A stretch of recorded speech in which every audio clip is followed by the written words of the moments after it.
সাকিব আল হাসানের জন্মদিনে সাকিবের সঙ্গে মিলে কেক কেটে উদযাপন করছেন বিসিবির পরিচালক আসিফ আকবর।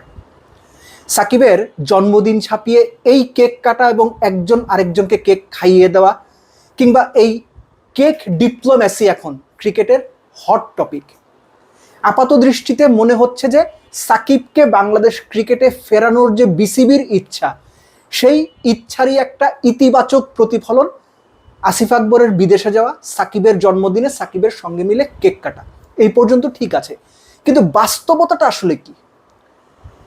এর আগেও বিভিন্ন সময় আমি সাকিবের ফেরা নিয়ে যে আলোচনাটা হয়েছে, আমার আলোচনাতে সবসময় আমি একটা কথা বলেছি, সেটা হচ্ছে যে সাকিবকে বিসিবি হয়তো ফেরাতে চায়, বিসিবি আন্তরিক, সরকার কি চায়, সাকিবের নামে থাকা মামলাগুলো কি হবে, এই ব্যাপারগুলো যে পর্যন্ত অফিসিয়ালি নিষ্পত্তি না হবে সেই পর্যন্ত আপনি সাকিবকে যে ফরম্যাটেই যেভাবেই ফেরাতে চান সহজ হবে না। এক ধাপ এগিয়ে বলা যায় অনেক বেশি কঠিন হবে। এর সাথে আরেকটা সম্পূরক প্রশ্ন, এই যে সাকিবকে ফেরানোর কথা হচ্ছে, আমি এই কথাটা কয়েকবারই বলেছি, সাকিবকে বাংলাদেশ ক্রিকেট কি হিসেবে ফেরাবে? অবসর নেওয়ার জন্য ফেরাবে, নাকি সাকিব বাংলাদেশ দলের ভবিষ্যৎ পরিকল্পনায় আছেন? থাকলে কতদিন পর্যন্ত আছেন?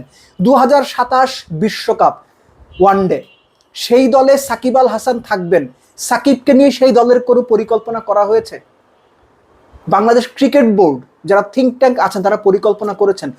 নতুন দায়িত্বপ্রাপ্ত প্রধান নির্বাচক হাবিবুল বাশার এই কথাটা খুব সুন্দর স্পষ্টভাবে বলেছেন যে সাকিবের মধ্যে তিনি আরো কমপক্ষে 2 বছর ক্রিকেট দেখেন, 2 বছর cricket miss of course international cricket.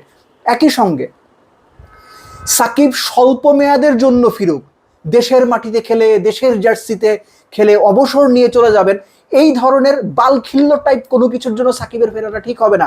Habibul Bashar Suman exactly এটাই মেনশন করেছেন যে সাকিব ফিরলে লম্বা সময়ের জন্য, একটু বেশি সময়ের জন্য, হুইচ ইজ আন্ডারস্ট্যান্ডেবল, এবং এটা খুবই যুক্তিযুক্ত একটা মতামত যে সাকিবকে ফেরানো হবে শুধুমাত্র নামকাওয়াস্তে ফেরানো হবে, অবসর নেওয়ার সুযোগ করে দেওয়ার জন্য ফেরানো হবে। আমার মনে হয় সাকিব নিজেও সেটা চাইবেন কিনা সেটা নিয়ে ঘোরতর সন্দেহ আছে। সো মূল বিষয়টা হচ্ছে যে সাকিবকে ফেরানো নিয়ে বিভিন্ন পক্ষের বিভিন্ন রকম স্বার্থ সংশ্লিষ্ট বিষয় রয়েছে। এর আগে ওই কথাগুলো আমি আমার আলোচনাতে বলেছি। কোনো পক্ষ স্টানবাজি করতে চাইবে, কোনো পক্ষ রাজনৈতিক ফায়দা নিতে চাইবে, কোনো পক্ষ সাকিবকে ফিরিয়ে ক্রেডিট নিতে চাইবে। এবং সাকিব আল হাসান দেশে ফেরার জন্য সত্যিকার অর্থে তিনি তার সুযোগের অপেক্ষা করবেন। This is plain and simple. সাকিবের জায়গায় বোধ করি আপনি হইলেও একই কাজটাই করতেন, দেশে ফেরার সুযোগের অপেক্ষা। এখন যে পক্ষ তাকে যেভাবে সুযোগ করে দেয়, সাকিব সেই পক্ষের সঙ্গে সেভাবেই নিগোশিয়েট করার চেষ্টা করবেন। নিগোশিয়েট শব্দটা হয়তো শুনতে খারাপ লাগবে, হয়তো সাকিব সেই পক্ষের সঙ্গে বিভিন্ন ইস্যু নিয়ে মধ্যস্থতার মাধ্যমে জিনিসটা সেটেল করার চেষ্টা করবেন। সো এই যে আসিফ আকবর বিদেশে গিয়ে সাকিবের জন্মদিনে সাকিবের সঙ্গে কেক কাটলেন, বাংলাদেশের একজন সাবেক ক্যাপ্টেন, বাংলাদেশের গ্রেটেস্ট এভার ক্রিকেটারকে সম্মাননা দেওয়া বা আমি বোধ করে সম্মান দেওয়ার জন্যই যাওয়া, that is absolutely understandable, fine enough.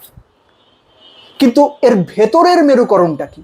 এর ভেতরে কি ডিপ্লোম্যাসি লুকিয়ে আছে, কিংবা এর ভেতরে কি রাজনীতি বা কোন ক্রিকেট রাজনীতি লুকিয়ে আছে? সো এই বিষয়গুলো আপাত দৃষ্টিতে দেখতে খুব ভালো লাগে। এই যে আমি আলোচনা করছি, সোশ্যাল মিডিয়াতে ভিডিও ভাইরাল, সোশ্যাল মিডিয়াতে ছবি ভাইরাল, আপনি, আপনারা, আমি, আমরা এগুলো নিয়ে অনেক বেশি উচ্ছ্বসিত। আসলে কি হচ্ছে, এই বিষয়টা খুব স্বাভাবিকভাবেই সামনে চলে আসে, কিন্তু এই ঘটনার পেছনে কি হচ্ছে, এই ঘটনার পেছনে কোন পক্ষ, বাংলাদেশ ক্রিকেট বোর্ডের কি স্বার্থ, ক্রিকেট বোর্ড কি চাচ্ছে, সাকিবকে ফেরানো নিয়ে দলের মধ্যে কি অবস্থা তৈরি হবে, এটাও একটা প্রশ্ন রয়ে গেছে। সাকিব কার জায়গাতে খেলবেন, সাকিব কিভাবে দলের সঙ্গে অ্যাকোমোডেট করবেন, এই প্রশ্নগুলো রয়ে গেছে। এবং লাস্টলি সাকিবের বিরুদ্ধে যে মামলাগুলো রয়েছে, সেই মামলাগুলোর কি হবে? এগুলোর নিষ্পত্তি না হওয়া পর্যন্ত যে যত কথাই বলুক, সাকিব আল হাসানের সহসাই বাংলাদেশে ফেরাটা খুব সহজ হচ্ছে বলে আমার মনে হয় না। এবং সাকিবের ফেরার জন্য সবার আগে যে পক্ষের সদিচ্ছা এবং এফোর্টটা দরকার, সেটা হচ্ছে বাংলাদেশ সরকার। এবং বর্তমান সরকার ক্ষমতায় আসার পর বা ক্ষমতায় আসার আগে আগে সাকিবকে নিয়ে সরকারের বিভিন্ন পক্ষ থেকে যেভাবে আলোচনা হচ্ছিল, সাকিবের ফেরা নিয়ে যে আলোচনা হচ্ছিল, ইলেকশন হয়ে যাওয়ার মোটামুটি আপনার মাস দেড়েক পরে সেই আলোচনা কি সেভাবে শুনতে পাচ্ছেন সরকারের তরফ থেকে? যদি না শুনতে পারেন, তাহলে আপনি ধরে নিন সাকিবের ফেরাটা কোনোভাবেই অত সহজ হচ্ছে না।